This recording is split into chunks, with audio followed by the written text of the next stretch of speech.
Em que é que o programa do PSD melhora, por exemplo, a vida de uma família de classe média com 2 filhos em idade escolar? Olha, se for em idade escolar, a escolaridade obrigatória não há grandes alterações.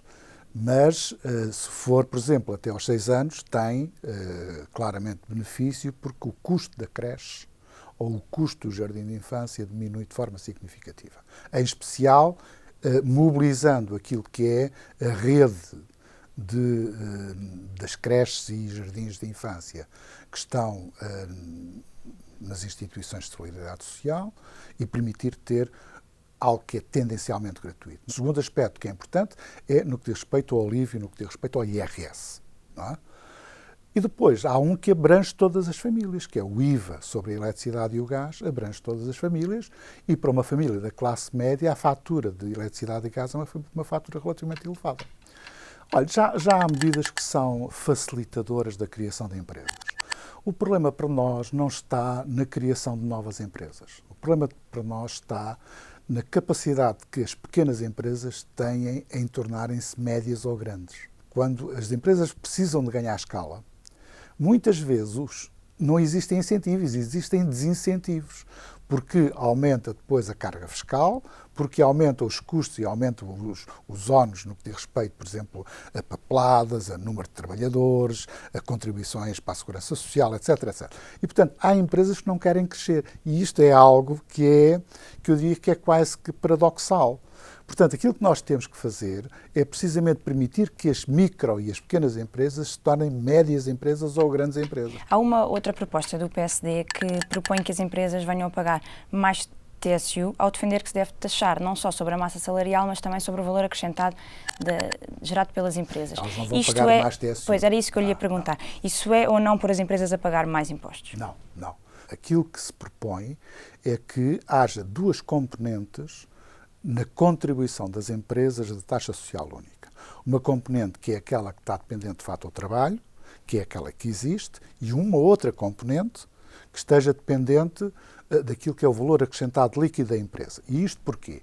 Há muitas empresas que, no fundo, pagam muito pouco para a segurança social, porque têm muito poucos trabalhadores e têm um nível de desenvolvimento tecnológico muito avançado, com automação, e essas empresas estão a contribuir muito pouco para a segurança social. E, portanto, aquilo que a gente entende é que tem que haver um maior equilíbrio entre as empresas mais trabalho-intensivas e as empresas mais capital-intensivas, sem que isso aumente, digamos, que a carga fiscal através da TSU sobre a própria empresa. Ou seja, tem que se repartir a fonte de financiamento da mesma taxa. Há uma parte que vem do trabalho e, portanto, isto quer dizer que as empresas podem diminuir o seu contributo decorrente, de fato, ao trabalho e aumentar ou completar, digamos, o seu contributo decorrente do valor acrescentado. Estão a sair menos do que saíram entre 2011 e 2015. Durante esses 4 anos saíram cerca de 425 mil portugueses. Agora estão a sair menos. Só que os que estão a sair ainda são muitos. Quer dizer, quando nós falamos em 330 mil, era aquilo que o Dr. Rio dizia, que era a cidade do Porto mais Viana do Castelo, completamente vazias. É claro que também há entrada, só que as entradas não compensam, ao contrário do que aquilo que diz o Dr. António Costa, não compensam as saídas. Há um milagre socialista, não, uma espécie de milagre económico, não é? Só que isso tem um custo, e esse custo são os salários baixos. Se nós conseguirmos aumentar o ritmo de crescimento económico, podemos pagar melhores salários. Com melhores salários até podemos ser mais atrativos para determinado tipo de mão de obra. O problema que se põe aqui é que uma parte significativa da mão de obra que está a sair é mão de obra altamente qualificada. São pessoas já licenciadas, que têm um nível de remuneração e que são muito procuradas a nível europeu. O PSD, afinal, propõe ou não construir um comboio de alta velocidade? Vamos lá ver, o que é alta velocidade? A gente tem que precisar o que é isso. Alta velocidade não é necessariamente TGV. O TGV... Não é isso que quer dizer TGV? Não é um comboio de alta velocidade? Não, mas está bem. O TGV é um comboio de alta velocidade, mas nem toda a alta velocidade é TGV.